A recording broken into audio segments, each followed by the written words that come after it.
ایک درود ہے اللہم صلی علی محمد وعلی آلہ وبارک وسلم، اللہم صلی علی محمد وعلی آلہ وبارک وسلم۔ ظہر کی نماز کے بعد جو اس کو 100 دفعہ پڑھے گا اللہ پاک اس کو 4 انعام دیں گے، 4 انعام۔ نمبر 1، ساری زندگی اس پر کبھی قرض نہیں چڑھے گا۔ نمبر 2، اگر پہاڑ جتنا ہوگا اللہ اس کو ادا کر دیں گے۔ نمبر 3، کسی بھی نعمت کا اللہ اس سے سوال نہیں کریں گے۔ نمبر 4، جنت میں بے حساب اس کو داخل فرمائیں گے۔ اللہم صلی علی محمد وعلی آلہ وبارک وسلم۔ اے پردہ نشین دل کے پردے میں رہا کرنا،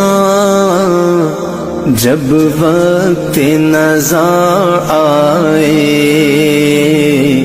دیدار عطا کرنا۔